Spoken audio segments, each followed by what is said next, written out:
Ils m'ont dit maintenant que tu as signé pour l'Algérie, on t'aime plus. Anas Messaoussen. Je suis née, j'ai grandi à Roubaix. Ma famille est originaire d'Algérie, de Msila plus précisément.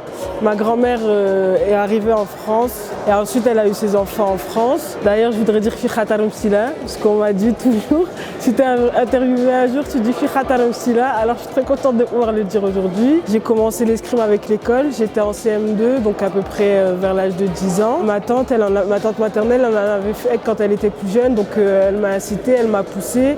Et chez nous, on dit que le sport, c'est une belle école de vie parce que ça donne des valeurs, ça motive. Et du coup, c'est vrai que ma famille m'a poussée dans ce sens-là. J'avoue que c'était un petit peu cher financièrement. Du coup, on a commencé avec du matériel un peu bas de gamme.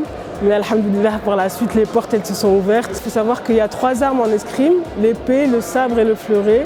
Et moi, je me suis spécialisée avec le sabre. Franchement, avec le recul, je trouve que c'est une discipline qui me correspond bien parce que c'est physique, mais c'est aussi très tactique. Il y a beaucoup vraiment de réflexion. Pour moi, c'est un peu comme le jeu d'échecs. C'est-à-dire que c'est un jeu avec l'adversaire. C'est ce rapport-là que j'aime dans ce sport. C'est que c'est vraiment... je ne sais pas comment expliquer avec les mots, mais c'est tactique. J'avance un pion, l'autre il avance un autre pion et on se piège comme ça. Donc c'est ça que j'apprécie. J'ai eu la chance de faire les Jeux Olympiques, de ramener de nombreux titres avec la France.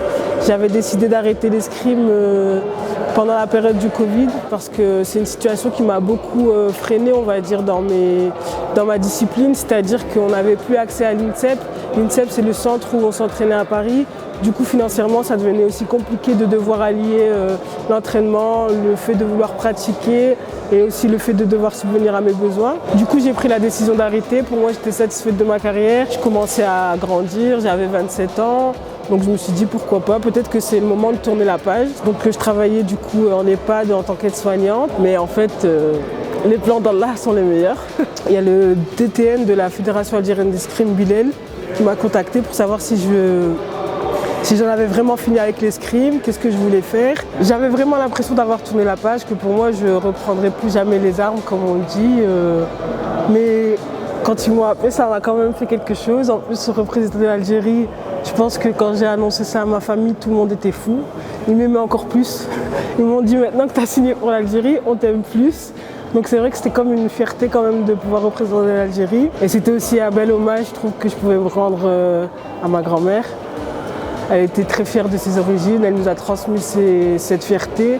Et du coup, je me suis dit que ce serait le rêve finalement de terminer ma carrière comme ça. Et du coup, j'ai rejoint l'équipe nationale d'escrime d'Algérie. C'est vrai que dans certains pays d'Occident, on a du mal avec le port du voile. Le sport, c'est censé réunir, unir.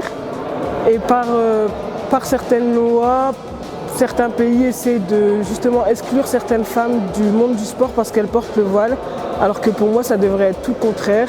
C'est vraiment pour moi l'un des rares domaines où vraiment le sport n'exclut personne. Il y a de toutes les nations, toutes les origines. Il y a des hommes, il y a des femmes, il y a même des handisports. Vraiment, c'est ouvert à tous et ça doit le rester.